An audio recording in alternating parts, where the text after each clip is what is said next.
Hello guys, I'm Jerome Verdome, aka the Elvis Presley of the Club.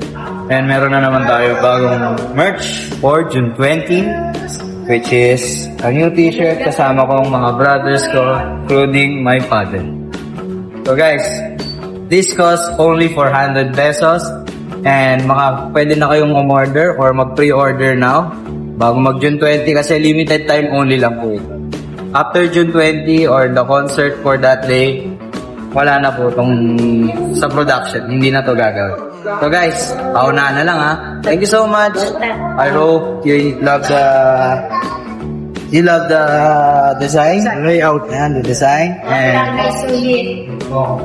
salamat na rin sa lahat ng suporta.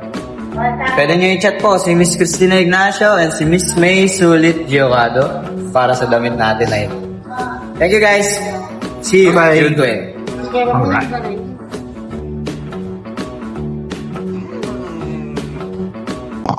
Alright. So yun, ito sir, ito magandang tanong to. Ano May po yan? movie ka ba na napanood na nagpaiyak sa'yo? Kung meron, ano ito? Meron. For the first time in my life. Kasi hindi ako ganun ka empathetic sa movies eh. Hindi talaga ako ganun ka-empathetic. Horror movie nga, wala lang sa akin eh. Kahit may mga suspense, ganun talaga. Pero yung nakapagpayak talaga sa akin movie, in-introduce sa akin ni Darling yun. Alam ko, parang dumadaan lang siya sa akin that time. Pero hindi ko alam yung title. Nung pinanood sa akin ni Darling yun, dun na talaga ako na sa kwento. Yung title nun is The Notebook. Alam ng karamihan yan, The Notebook. Yan, si anong bida dyan eh. Comment yung mga kwento ko alam. Alam ko yan, nakalimutan ko. Maganda yan. Sa La La Land. Yung lalaki sa La La Land. Yung artista dun, alam ko eh. Alam ni Mrs. yan. Sino nga yung video sa Notebook? Maganda nga yan. Sa mga dyan, gustong Napakaganda. mga hindi na napapanood ng The Notebook. Yan. Sino nga video na panood ko niya? Parang ilang beses namin hindi napanood dyan. Maganda nga yan. The Notebook. Kumbaga, may part doon sir na naiyak ka. Kumbaga, parang na-touch ka yung sa eksena or doon sa pangyayari doon. So, yun. Mostly, mararami ang scene doon. Magaganda ang mga scene doon. Ang dami magaganda ang scene doon. Kumbaga yung pagiging pa lang ni, ano nga pangalang artista? Ryan Gosling nga ba? Ayun, Ryan Gosling, sabi ni... Si Ryan Gosling. Si Ryan Gosling. Ryan Kumbaga, Gosling. sketch yun eh. Kumbaga, Ang galing nung niya doon. Tsaka yung paano niya i-portray yung character. And especially sa ending. Nung nalaman ko may dementia na yung babae. Tapos yung storybook ng The Notebook. Nung una kong pinapanood yun, parang nga lang yun. Parang fairy tale lang yung kwento ng libro. Fairy tale ng young love, puppy love. Tapos nagkaroon ng good ending na naging sila in the end. Tapos nung malalaman mo at the ending na sila palang, kwento pala yun ng love life nila. Yun yung nakakatawa doon. Baka yung Dementia na yung nanay niya. spoiler, yung mga di pa nakakanood. Wala na, alam na. So, last question para sa love, sir? Sa love life niya ito, sir. Last question na to, medyo maganda to. 10 years from now, nakikita mo ba ang sarili mo, sir, na may sarili ng pamilya? So parang to? Ano ba 2026? 10 years from now, 2036. 31 na ako nun. Yan. I mean, parang naman, dadating yung panahon na yun.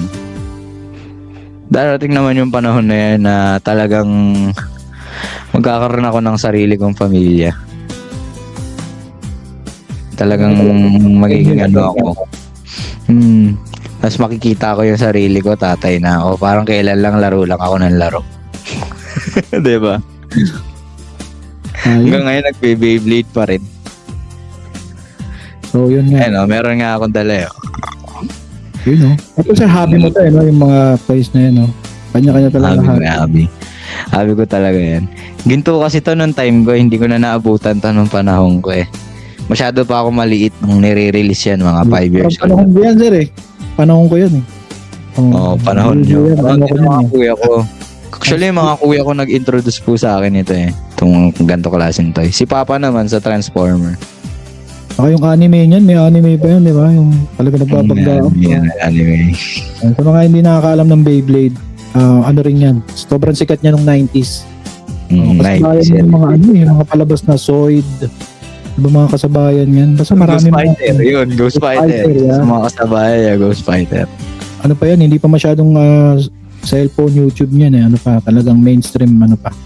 Sa TV mo lang makikita yan, tsaka sa CD. Masiding ano, no? Sa Quiapo. Mga pirata. So, ito na. 50, oo. Sir, Okay, next na. Ito na ang next natin, sir. Ito, pastok to. Ano lang to, kumbaga wala masyadong mahabang sagot dito. May dalawa ka lang pagpipili. Sige. Alright. Ito, ready na. Medyo mabilis na kasi mga pastok, di ba? Ready na natin bagay. Ito, sir, Okay, let's start. Paul McCartney o John Lennon? Paul McCartney. Eraserhead o River Maya? River Maya. Love life o career? Balance lang. Pwede ba both? Balance lang. Morning person o night person? Night person ako, nocturnal ako eh. Kanta o sayaw? Ano? Kanta o sayaw? Dance or sing? Kanta. Simple o social? Ito ako malaw. Simple. Paboritong kanta ni Elvis? If I Can Dream. Pinakamahirap na kanta ni Elvis? If I Can Dream. Yan. Kung makikipag-collab ka sa isang rapper, sino ang rapper na ito? Grupo ako eh, ex-battalion. Kasi yun yung talagang kinalakihan ko. Kung ang boses mo ay pagkain, ano ito? Ice cream. Yan. Ice cream, no? Yan. Sinigang o tinola? Sinigang. Pagalingan o palakasan? Palakasan na lang. Sports, alright. Narinig natin ang mga sagot ni Sir Jerome Verdome. Hello guys, this is Jerome Bardome, aka the Elvis Presley of the Clones.